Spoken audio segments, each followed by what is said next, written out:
masalah baru, yaitu ada di Bank Jatim.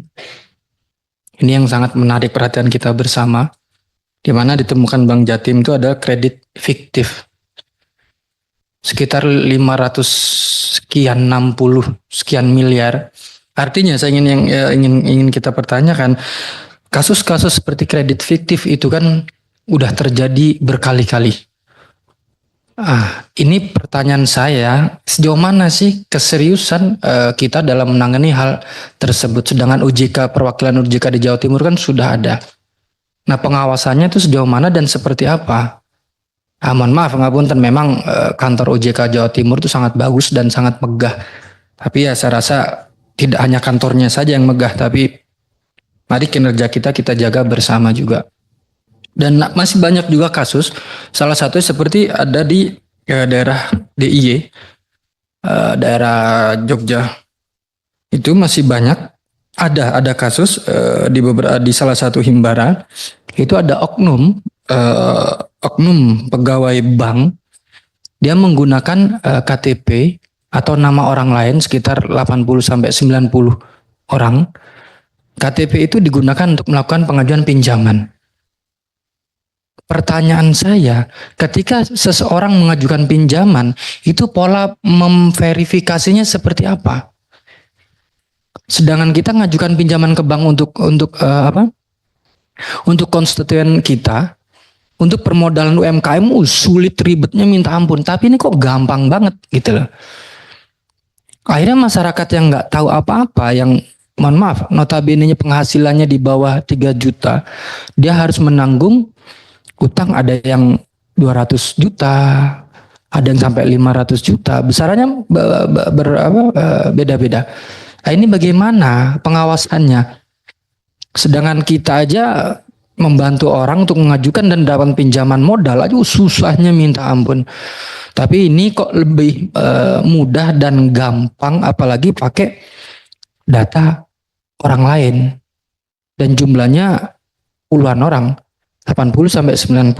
Jadi memang dengan adanya POJK, mari kita lebih bisa selektif untuk menjaga kualitas, terutama di sektor perbankan, karena memang banyak juga yang disampaikan oleh Mas Zidan juga.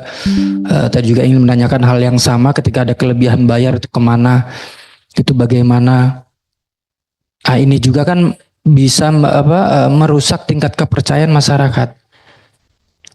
Artinya nanti masyarakat sendiri ngerasa di negerinya sendiri aja dia udah nggak ngerasa nyaman, nggak ngerasa aman.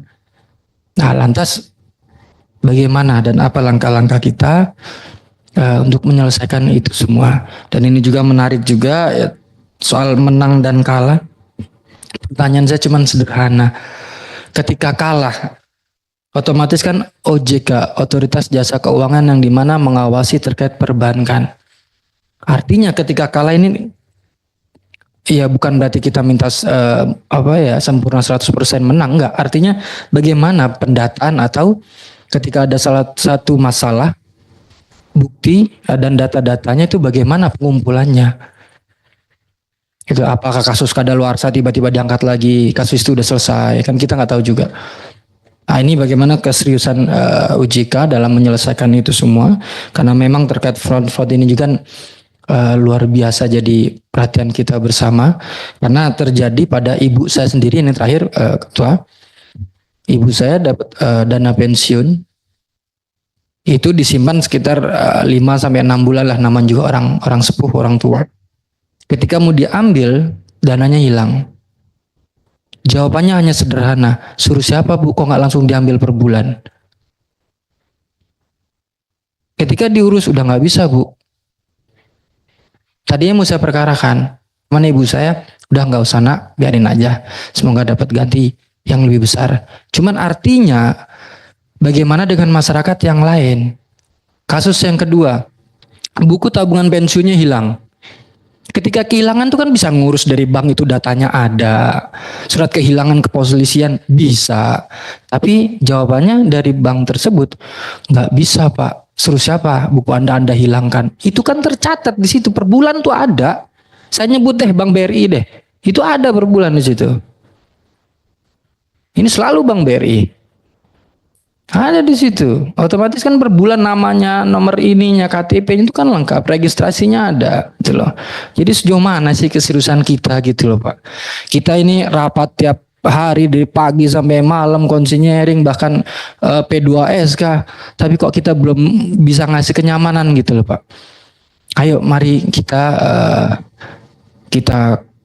kerjasama, mari kita beranggulan lah, bergandengan tangan, memberi kenyamanan pada masyarakat kita.